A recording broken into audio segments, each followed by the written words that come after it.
Bonjour la famille, vous êtes les bienvenus dans notre université de la foi, de notre ministère audiovisuel, qui a pour objectif de faire passer le plus grand nombre des ténèbres de Satan à la lumière de Dieu par l'enseignement de la foi pratique et la prédication des miracles de Christ.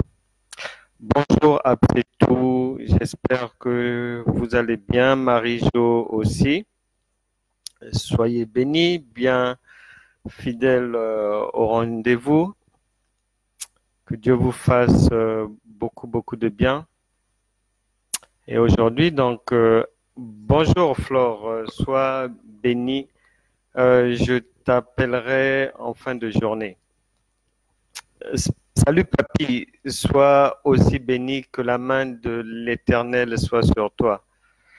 Bonjour à tout le monde, vous pouvez entrer et on va de ce pas rentrer dans le vif de notre sujet du jour intitulé « La résurrection est notre droit au miracle sans limite ». Pourquoi ce sujet? Tout simplement parce que il y a une réalité triste dans le corps de Christ qui est celle qui consiste à voir que beaucoup de chrétiens, de soi-disant chrétiens, des gens qui se promènent avec une Bible, de ceux qui se revendiquent comme étant les adorateurs de Christ, ne comprennent pas, à vrai dire, qui est Christ. Qu'est-ce qu'il est venu faire? Pourquoi est-ce qu'il l'a fait? Quels sont les objectifs, la signification, le sens de son sacrifice à la croix? Et qui a donné lieu à la résurrection? Donc les gens ne comprennent pas, ça tourne en rond, ça virevolte dans tous les sens, sans résultat, alors que l'évangile qui est parvenu jusqu'à nous a pour mission non seulement de faire de nous des gens de la maison de Dieu, d'être sauvés,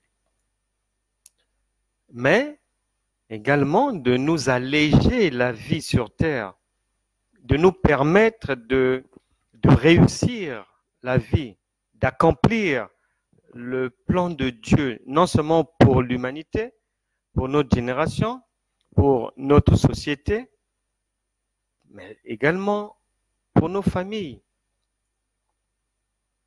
Et vraiment, lorsque on médite la parole de Dieu, lorsqu'on comprend le schéma directeur du Créateur et les objectifs assignés à l'homme, lorsqu'on médite cela et qu'on compare cela avec la réalité dans nos sociétés, dans nos églises, il y a vraiment une inadéquation, ça ne va pas. Et le Saint-Esprit, parmi tant d'autres, veut que dans ces temps de la fin, que vraiment des précisions, des révélations de la pensée véritable de Dieu soient mises en lumière. Et c'est ce que nous essayons de faire ici quotidiennement. Et pour ce faire, aujourd'hui, la compréhension du sens, de la signification du mot résurrection est vraiment nécessaire. Les gens ne comprennent pas que la résurrection de Christ, nous étions régis par une ancienne constitution, celle de Moïse. Une constitution qui nous condamnait, qui nous enfermait dans un emprisonnement particulier puisque nous étions tenus comme par une laisse. Tu peux faire ceci, tu peux pas faire cela, là oui, là non. La femme peut être répudiée. Une femme répudiée, il ne faut plus la marier. La femme doit se taire. Pas de lien ni d'échange entre les croyants et les non-croyants, les juifs et les non-juifs. On ne se mélange pas. Chacun est dans son coin, chacun ses coutumes, chacun ses habitudes. Voilà ce qu'était la loi de Moïse, qui nous a emmenés jusqu'à la naissance de Jésus. Et lui maintenant va se charger, le Messie lui-même va faire le travail. Il n'a pas délégué quelqu'un pour venir nous annoncer que nous allons changer de régime et de constitution.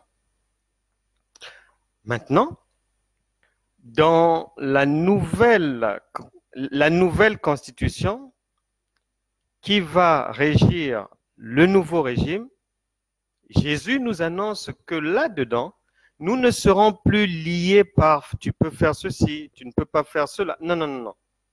Nous aurons un canevas général, c'est-à-dire accomplir le plan de Dieu.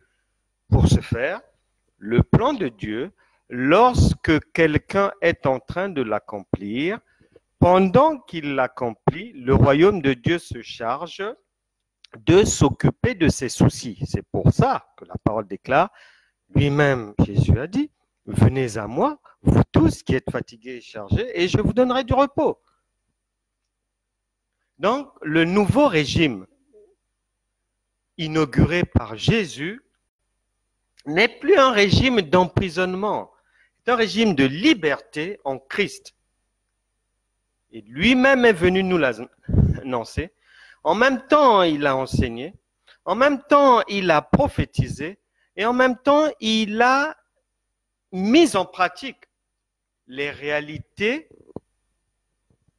que l'on devait voir dans notre nouveau régime à nous à venir, le royaume de Dieu actuel, caractérisé par la manifestation permanente de la résurrection.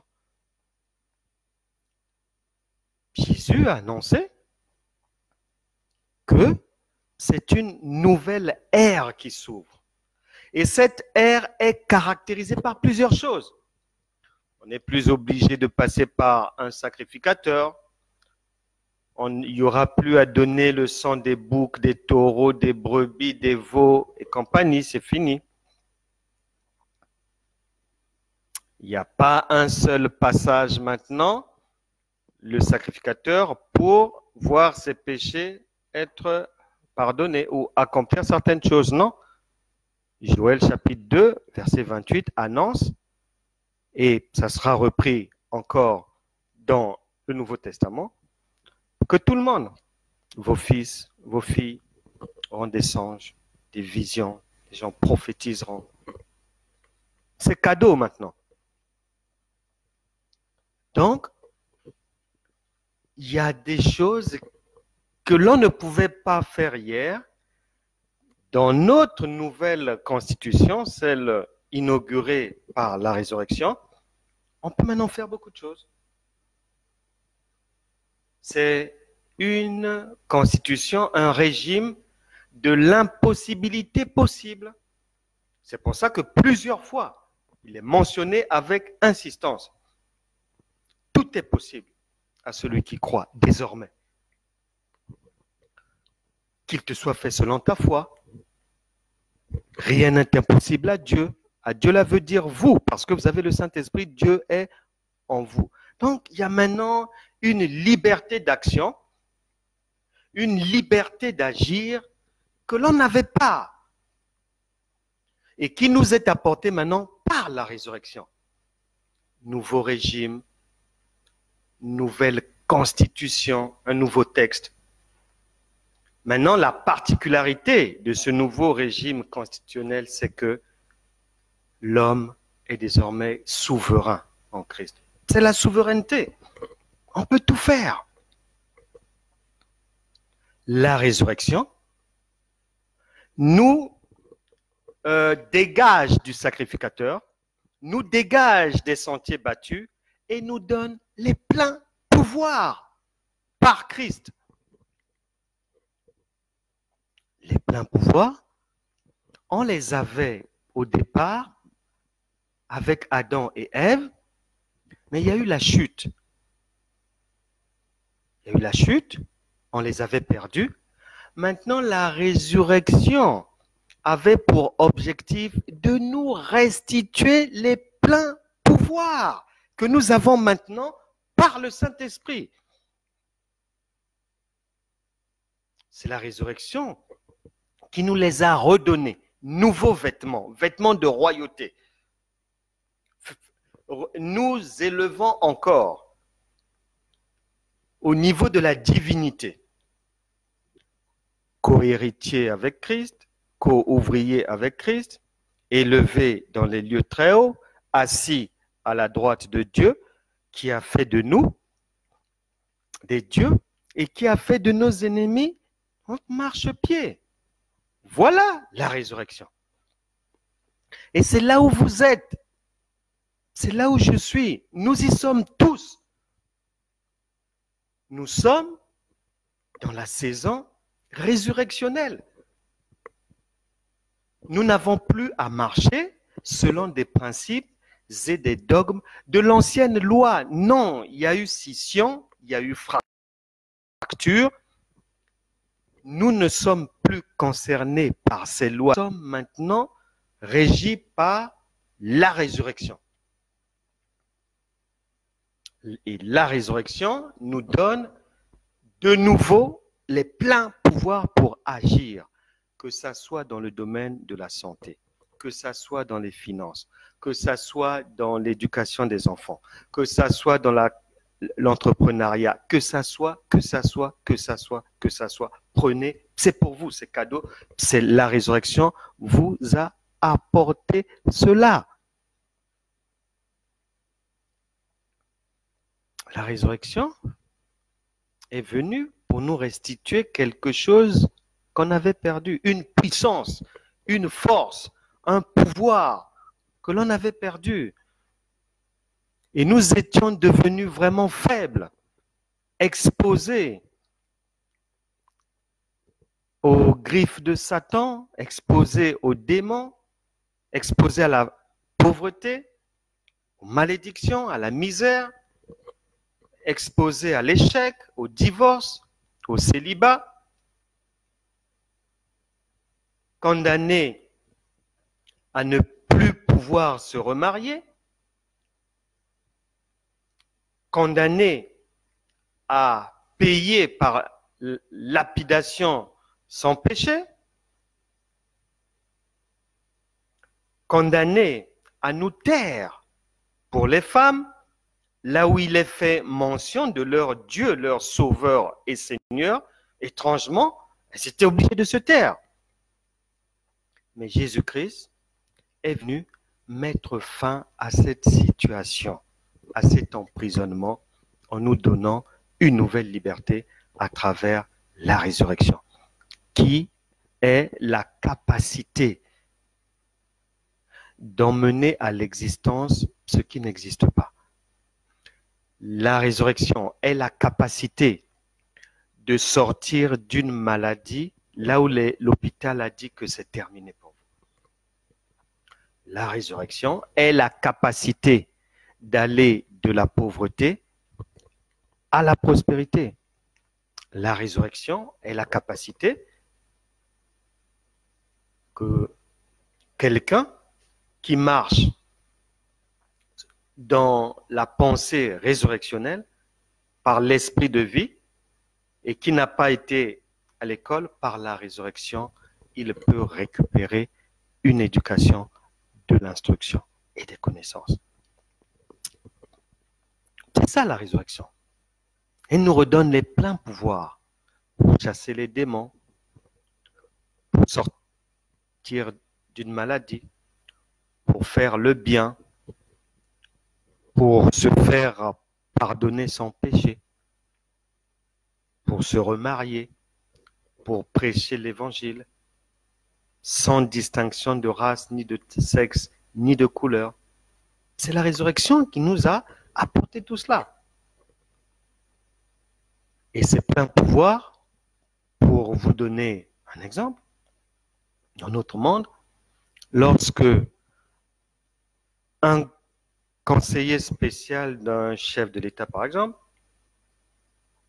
ou un ministre d'État sort de son pays et va quelque part, souvent, avant de partir, il reçoit du bureau du chef de l'État, via le ministre des Finances, un document intitulé « Plein pouvoir ».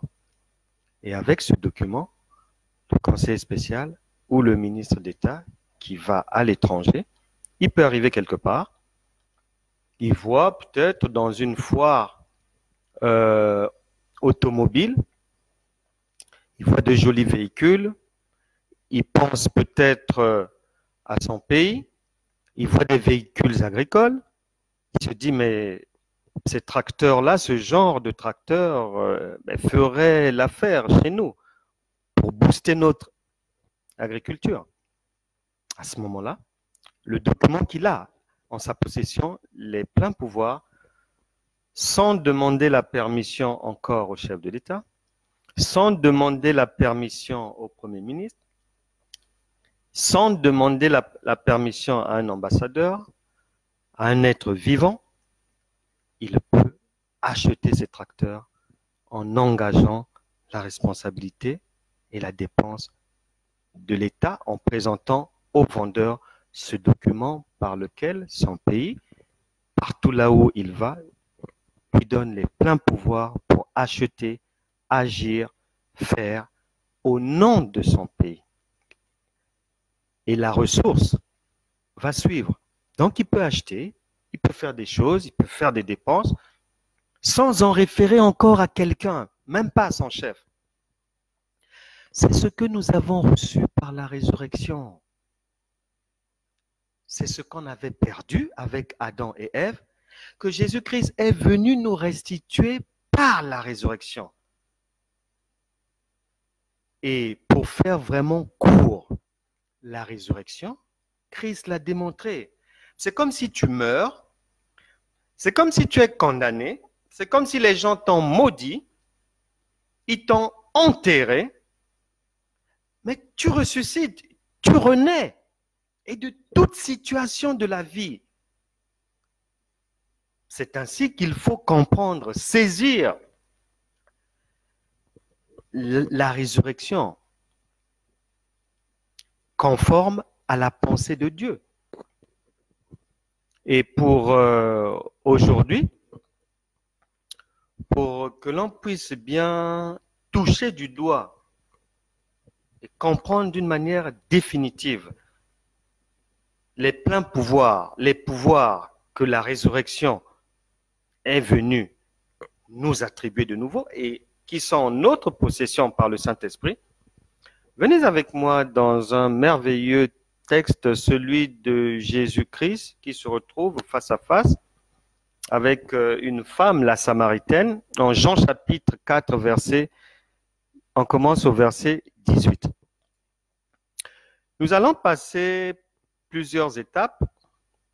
Ce sont les étapes de la vie de tous les jours. Et on va voir ce que Jésus-Christ est venu nous attribuer en matière de toutes sortes de problèmes que l'on peut rencontrer dans la vie à travers ce récit de son face-à-face avec la Samaritaine. Et on va comprendre ainsi le vrai sens de la résurrection et les vrais pouvoirs qu'elle nous donne d'opérer dans le surnaturel et de voir les miracles s'accomplir tous les jours dans nos vies. Jean chapitre 4, verset 18. On commence au verset 18. Donc, Jésus est là, trouve la femme est là, est venue à un puits où ils avaient l'habitude de venir puiser de l'eau. Là, c'est une femme samaritaine. La Samaritaine, les Samaritains, à ce moment-là, ne se fréquentent pas avec les Juifs. Donc, c'est une impossibilité de voir un Juif adresser la parole à un Samaritain. De surcroît, une femme. Donc, la séquence donne déjà l'indication que ça a changé. Les temps ne sont plus les mêmes. La Constitution est nouvelle. Et on va aller voir la mise en pratique par Jésus lui-même. Jean, Évangile de Jean, chapitre 4, verset 18. Car tu as eu 5 maris. Et celui que tu as maintenant n'est pas ton mari. Ah, là c'est très intéressant. Normalement, on aurait dit, tu as eu 5 maris, mais l'homme avec lequel tu couches actuellement n'est pas ton mari. Normalement, le Seigneur aurait dit ça. Et là, le langage spirituel, donc, nous fait comprendre d'entrée de jeu ceci, que dans la pensée de Dieu, le mariage commence lors du premier rapport sexuel. La question maintenant, vous êtes marié avec combien de personnes? Vous êtes marié avec combien de personnes? Puisque dans la pensée divine, il n'y a pas de copinage. J'ai fouillé de Genèse à Apocalypse. Je n'ai pas trouvé le copinage, non. Je n'ai pas trouvé les expressions comme petit ami. Non, je n'ai pas trouvé. Si vous êtes réellement en Christ, alors dites-moi. Copinage, petit ami, concubinage, c'est quoi? Et ça sort d'où? Vous avez eu ça où? C'est dans le monde. C'est pour ça que Romains chapitre 12, verset 2 vous dit, ne vous conformez pas au siècle présent, au mensonge du diable avec ces gens, dans ces sociétés. Faisant comprendre aux gens que non, bon, on peut aller avec quelqu'un, goûter, voir si on peut poursuivre la route ensemble ou pas, et puis laisser tomber, ou bien on peut marcher avec 3, 4, 5, 6 hommes à la fois, etc., etc. Si Dieu interdit les rapports sexuels avant le mariage, c'est tout simplement parce que pour Dieu, le mariage commence lors du premier rapport sexuel. Et à partir de là, il y a le transfert des esprits.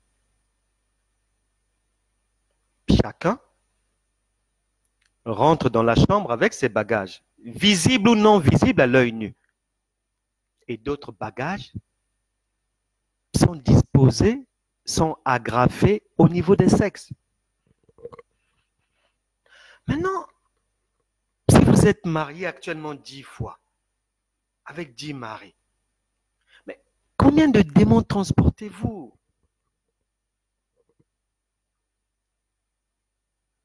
Réfléchissez-y. Donc, premier enseignement ici, désormais, une femme qui a eu plusieurs maris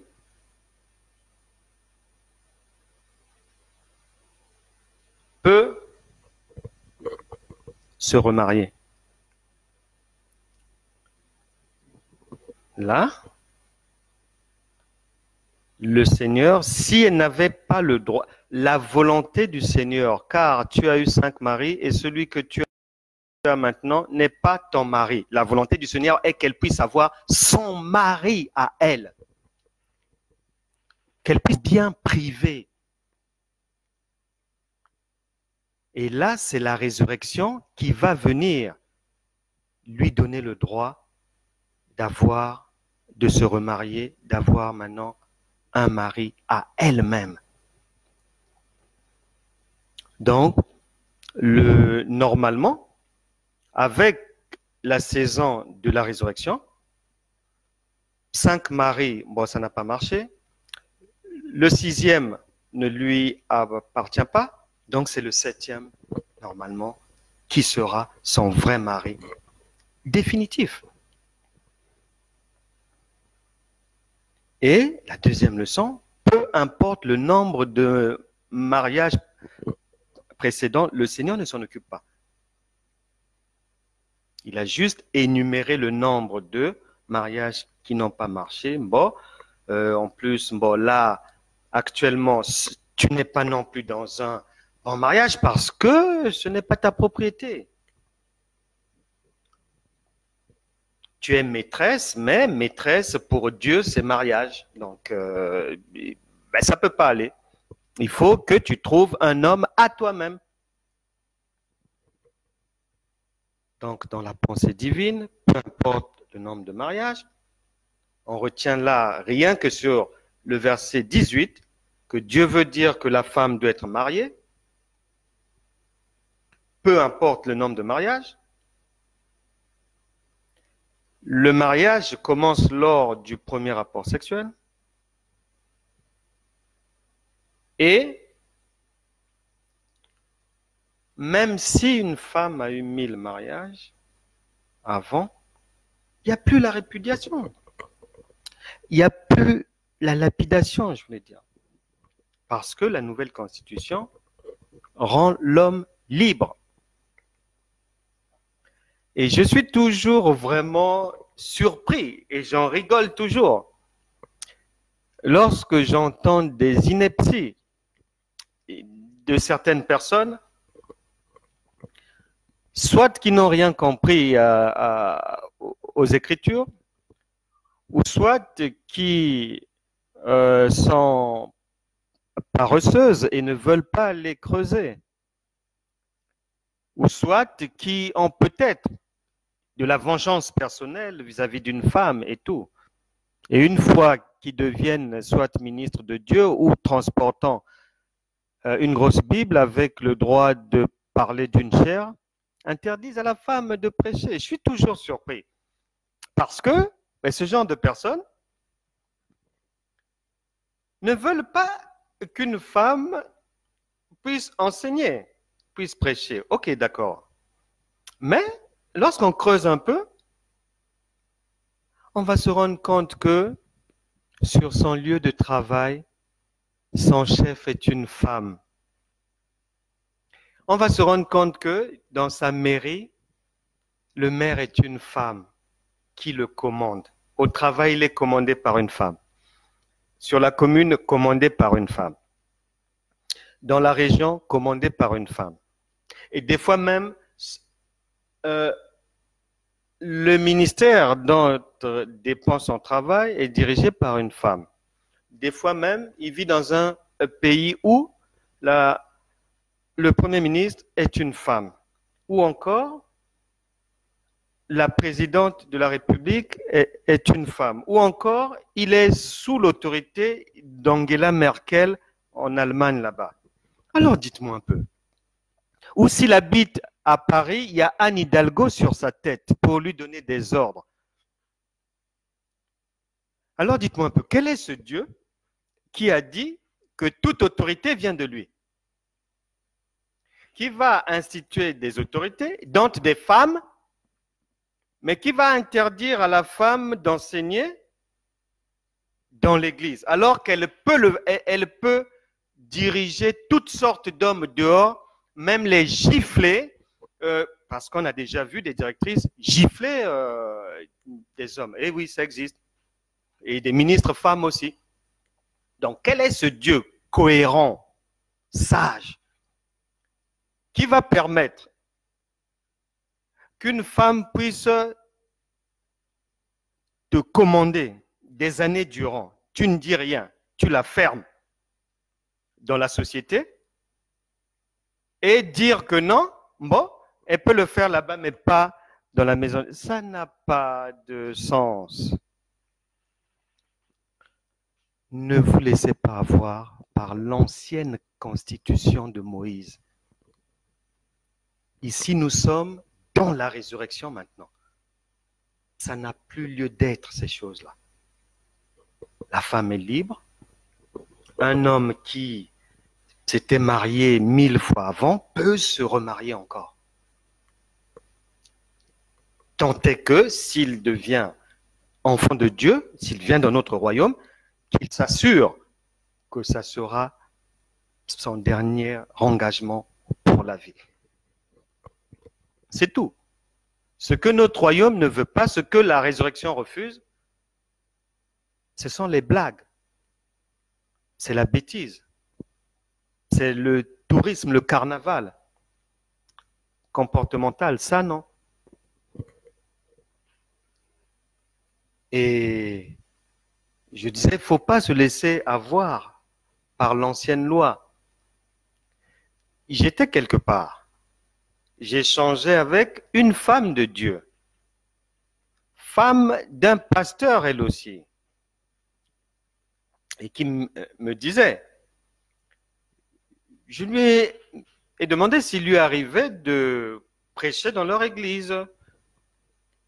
Elle va m'expliquer que non, dans notre assemblée, les femmes n'ont pas le droit de prêcher et qu'il faut qu'il n'y ait pas d'homme capable de prêcher pour qu'une femme puisse monter sur la chaire et prêcher. Oh! Voilà des gens qui sont restés sous la loi de Moïse et qui ont accepté ces dogmes-là. Si vous êtes dans cette situation, il faut sortir de cet esclavage.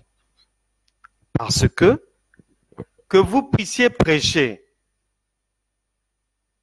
quand il n'y a pas d'homme à même de prêcher, ou que vous puissiez prêcher de manière permanente, mais ça revient au même. Vous avez droit à la chair. Ça revient au même. Puisque lorsque vous prêchez même, lorsqu'il n'y a pas un homme à même de prêcher, vous vous adressez à des hommes. Donc ça revient au même.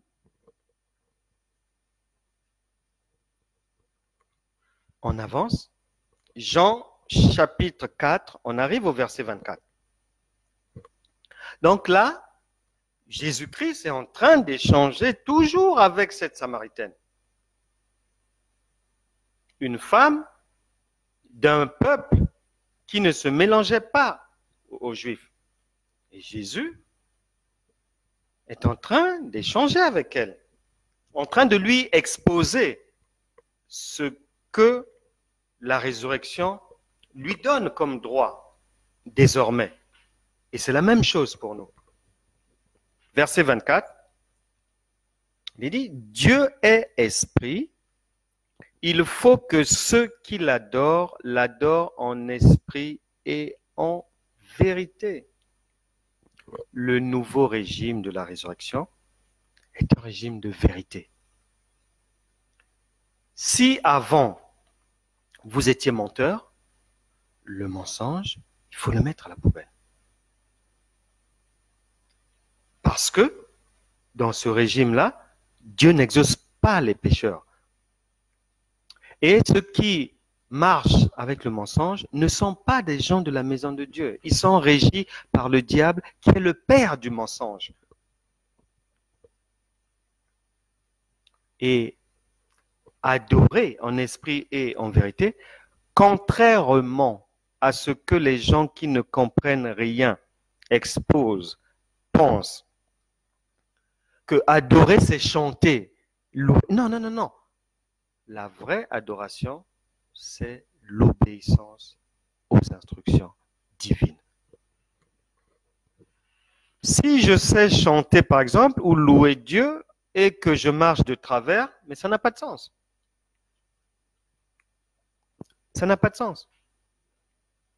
Donc, là, avec la résurrection, la nouvelle adoration, non seulement c'est celle du cœur, mais elle est maintenant en esprit et en vérité, c'est-à-dire cette marche-là, dictée par un raisonnement, des instructions, des préceptes que je veux respecter et qui viennent de Dieu, que j'ai marqué dans mon cœur au marbre, cette marche ne se fait plus de manière animale, ni charnelle, mais spirituelle. C'est ça, en esprit. Ça se passe en esprit. C'est pas charnel. Donc, la résurrection, il faut d'abord la comprendre spirituellement. Les choses, il faut d'abord les analyser, les comprendre, les interpréter spirituellement. Mais si vous faites le contraire, ou si vous vous arrêtez au sous-sol là-bas, là où il y a la chair, mais ça ne marchera pas. Vous allez demeurer dans les mêmes problèmes, dans les mêmes situations, dans les mêmes incompréhensions, d'année en année, dans les mêmes malédictions et tout. Verset 24-25, la femme lui dit, « Je sais que le Messie doit venir. » En parenthèse, celui qu'on appelle Christ. Quand il sera venu, il nous annoncera toutes choses. Jésus lui dit, « Je le suis, moi qui te parle. » Ça veut dire quoi? Ça veut dire qu'avec la résurrection, c'est le Saint-Esprit qui est en vous.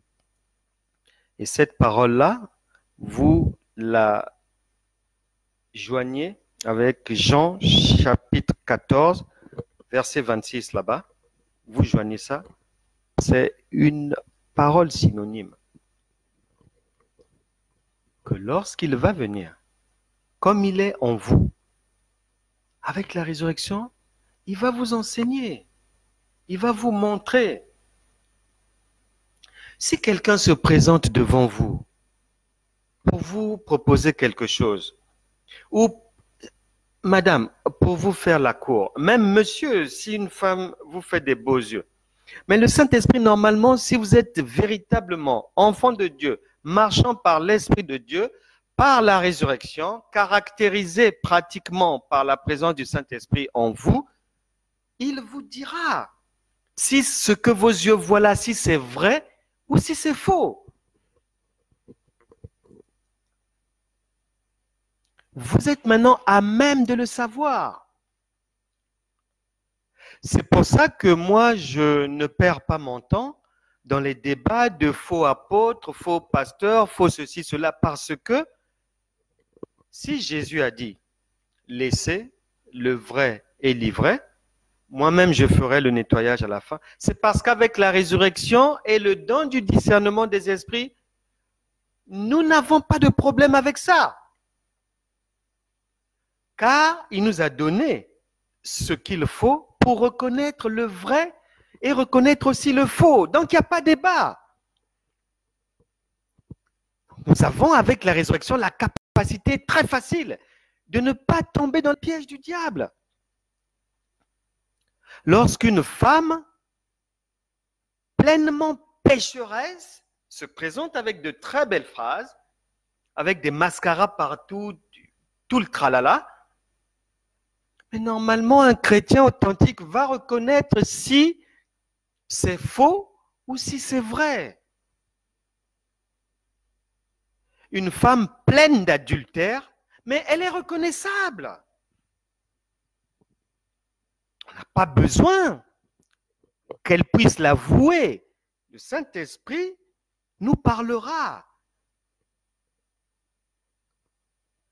Et c'est ce que nous a apporté la résurrection. Jean chapitre 4 au verset 27, il est dit, là-dessus arrivèrent ses disciples qui furent étonnés de ce qu'il parlait avec une femme. Toutefois, aucun ne dit que demandes-tu ou de quoi parles-tu avec elle, parce qu'il n'y avait pas de rapport entre les Juifs et les Samaritains, et de surcroît, homme parlant avec une femme. On n'avait pas. Mais avec la résurrection, c'est possible. Il y a plus, les frontières sont tombées. C'est pour ça que on ne peut pas être chrétien et raciste. Non. Ce n'est pas de Dieu. Et même si vous pensez être chrétien, mais votre nom n'est pas là-bas. Parce que ce qui est de Dieu, il n'y a pas de favoritisme là-dedans. Et c'est ce que le Seigneur démontre là. Et ses disciples sont surpris. Mais ils ne comprenaient pas parce que c'est une nouvelle saison qui s'ouvre. C'est une saison qui n'a plus rien à voir avec hier.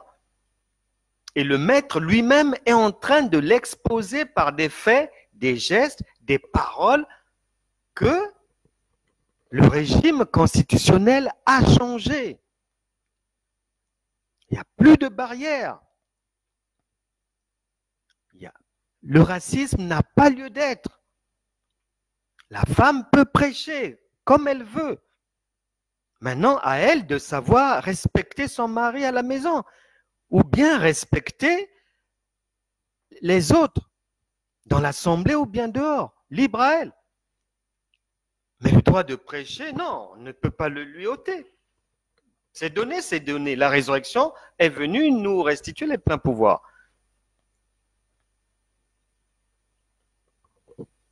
Le mariage, remariage et tout, il n'y a pas de problème. Si c'est dans le cadre résurrectionnel, c'est-à-dire d'une manière définitive, de manière bien en Christ, il n'y a pas de problème. Jean, chapitre 4, verset 34, nous poursuivons notre étude pratique.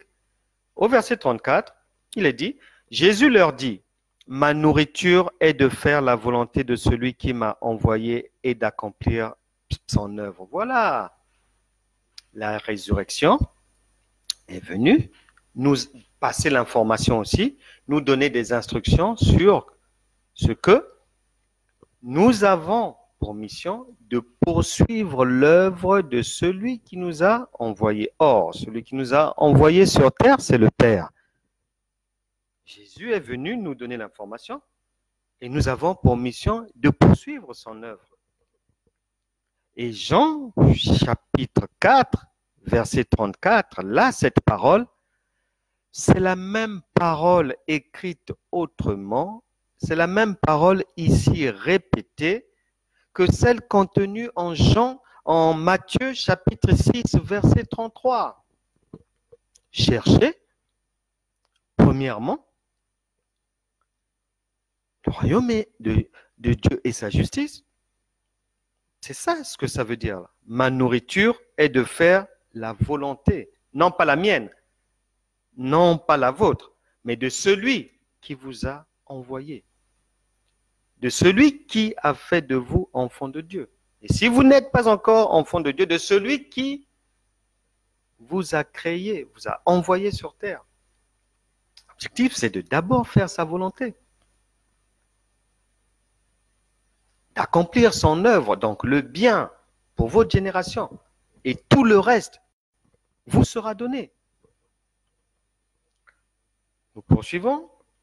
Verset 36. Celui qui moissonne reçoit un salaire et amasse des fruits pour la vie éternelle, afin que celui qui sème et celui qui moissonne se réjouissent ensemble. Là, le Seigneur nous indique ceci. Dans l'ancienne loi, et c'est ainsi que fonctionnent nos sociétés, pour mériter quelque chose, il faut avoir travaillé.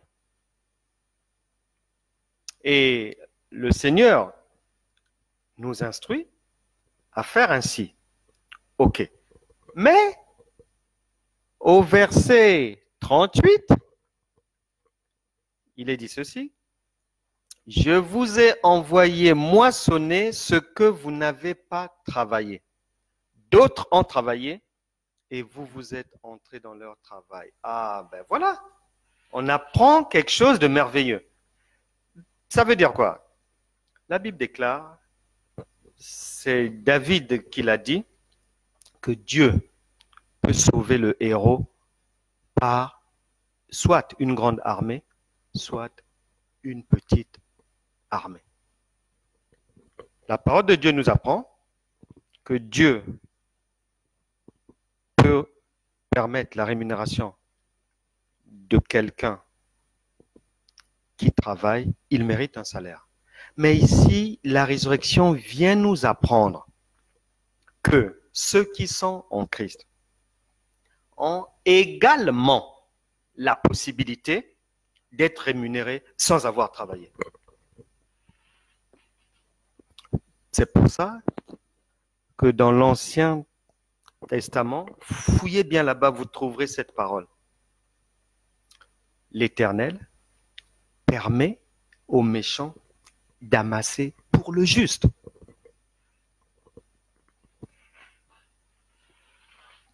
Avec la résurrection, nous avons aussi la possibilité de bénéficier de quelque chose dont on n'a pas sué. Et dans Néhémie, là-bas, le Seigneur avait déjà annoncé que vous habiterez des maisons, des villes que vous n'avez pas bâties, que vous allez bénéficier de vignes que vous n'avez pas plantées. C'est ce que Jésus est venu mettre en marche à notre bénéfice, à nous. Un homme était au tribunal de Londres, devant la cour londonienne pour un crime. Et les gens étaient au fond de la salle en prière, réclamant que la main de l'Éternel puisse intervenir parce que cet homme était devenu enfant de Dieu. Que Dieu intervienne dans ce procès. Et au bout du compte, à la fin, le tribunal avait jugé que, comme c'était un homme qui parlait avec cohérence, ils ont jugé qu'il y avait un ça ne va pas entre son niveau intellectuel et son crime. Et ils en sont arrivés à la conclusion suivante, que lorsqu'il avait commis son crime, donc il avait perdu le discernement. Par conséquent, il fut acquitté. C'est ça. Jean, chapitre 4, verset 38. Cette parole contenue dans Néhémie, c'est ça. Que quelqu'un, un bénéficiaire de la résurrection, même là où il a tort, l'État peut déclarer qu'il a raison. Même là où il n'a pas travaillé, on peut le rémunérer. Et la manne cachée est aussi là pour ça. Et on pourrait rester ici longtemps et je pourrais vous me relater beaucoup de témoignages vivants ayant pour origine, pour source, pour base, Jean chapitre 4, verset 38. Et lorsque vous allez en Luc chapitre 19, verset 21, vous y trouverez un verset synonyme de Jean chapitre 4, verset 38. Là-bas aussi, il est dit que notre Dieu peut nous faire moissonner là où on n'a pas semé. Le Seigneur l'a dit 2 fois. Donc c'est quelque chose acquise dans la résurrection. Et nous avons aussi droit à cela. C'est ce privilège-là que nous avons aussi par la résurrection, de bénéficier des miracles incroyables dans toutes sortes de domaines. Et vous en avez besoin. Et vous en avez besoin. Et le verset suivant, 39 et 40, ces versets-là disent, plusieurs Samaritains de cette ville crurent en Jésus à cause de cette déclaration formelle de la femme. Il m'a dit tout ce que j'ai fait. Aussi, quand les Samaritains vinrent le trouver, ils le prièrent de rester auprès d'eux. Et il resta là 2 jours. Un beaucoup plus grand nombre crurent à cause de sa parole. Le régime résurrectionnel vient mettre tout le monde d'accord parce que c'est un régime assis qui marche, qui fonctionne à base du spirituel. Et le spirituel a pour tâche d'accoucher les miracles en permanence. Et comme le miracle met tout le monde d'accord, voilà des gens qui ne fréquentaient même pas les Juifs, les Samaritains. Déjà, ils ne les fréquentent pas. Donc, bon, il n'y a pas vraiment d'amour entre eux. Mais de là à venir voir que ces gens-là, qui ne les connaissaient pas, non seulement les ont acceptés, ont cru en leur Dieu, un Dieu qui n'est pas le leur, et qui s'en sont accaparés. C'est ça la résurrection. Des choses qui n'avaient pas lieu hier, elles sont maintenant nouvelles. C'est pour ça que le Seigneur vous dit, Ésaïe, chapitre 43, versets 18 à 19 là-bas, que voici que vous devez oublier les événements passés. Je fais une nouvelle chose. Et la chose est là. Elle est disponible, elle est sur le point d'arriver. C'est à vous de l'activer et d'en jouir. Ce sont des miracles à répétition qui vont vous alléger l'existence, qui vont vous permettre de sortir de toutes sortes de situations facilement. Vous n'allez plus trimer. La résurrection a pour objectif le sacrifice de Jésus, la résurrection, le rachat, le miracle. Christ a pour objectif d'alléger notre existence quand il vient habiter en nous par le Saint-Esprit. C'est ça l'objectif. On termine, versets 49 à 50, toujours Jean 4. L'officier du roi lui dit, donc là, Jésus, notre Seigneur et Sauveur, a fini d'exposer à la femme samaritaine et aux Samaritains le nouveau régime constitutionnel qui marche par l'esprit. Il leur a exposé ce qu'ils ont maintenant le droit de faire. Il leur a fait comprendre qu'ils ont, eux aussi sont maintenant bénéficiaires des pleins pouvoirs. Ils peuvent faire ce qu'ils veulent. Ils en ont les pouvoirs. Les miracles sont à leur portée et tout. Et Dieu est tellement sage, au sortir de cet échange, de cette rencontre qui s'est transformée en croisade d'évangélisation en Samarie de Jésus, la parole de Dieu va nous emmener au verset 49 à quelque chose de très intéressant. Je vous lis. L'officier du roi lui dit, « Seigneur, descends avant que mon enfant meure. » Donc, on expose qu'il y a un nouveau fonctionnement qui est là. Et directement, on va venir, la sagesse divine va venir nous montrer l'application pratique de la nouvelle constitution qui est la résurrection. Quelqu'un a un problème, l'officier du roi lui dit, Seigneur, descends avant que mon enfant ne meure. Réponse de notre Seigneur et Sauveur, va, lui dit Jésus, ton fils vit. Il n'y a pas de prière, il n'y a pas de jeûne, il n'y a pas d'étude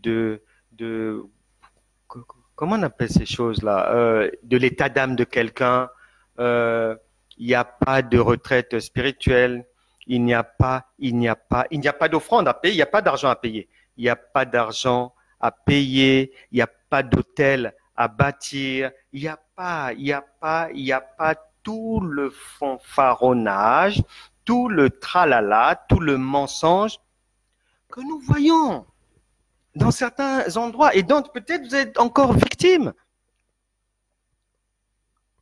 C'est pour ça qu'ici, nous fonctionnons sur les traces de notre Seigneur et Sauveur.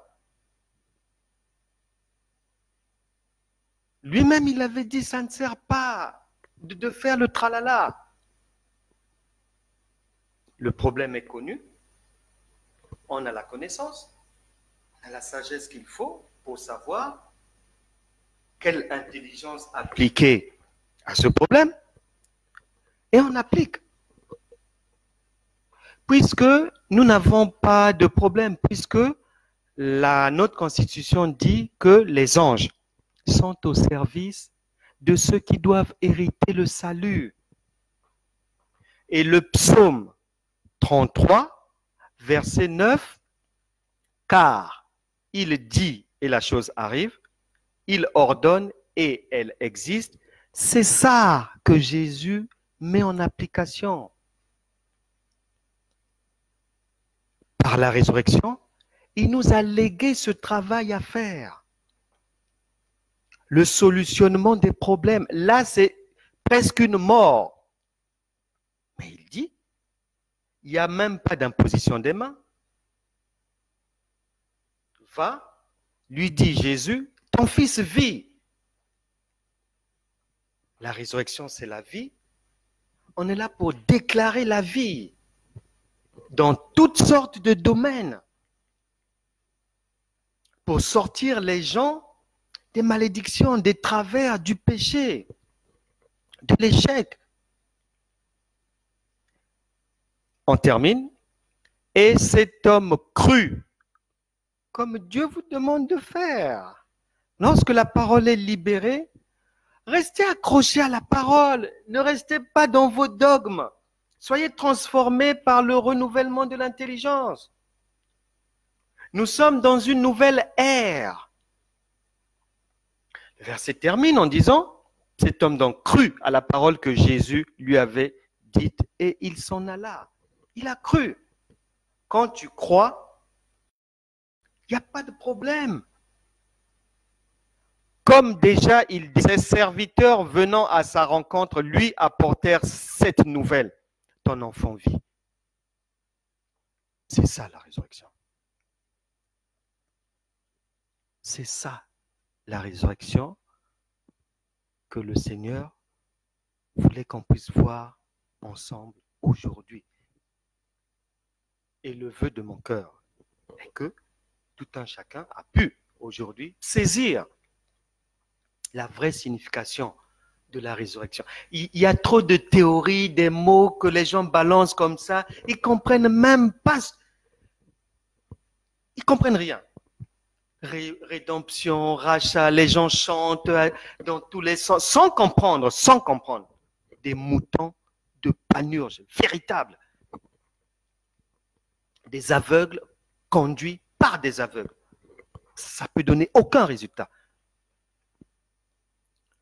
Nous sommes dans une nouvelle saison de la résurrection. En France, Dieu avait planifié de faire venir le réveil spirituel. Il est maintenant à notre porte. Nous travaillons pour cela.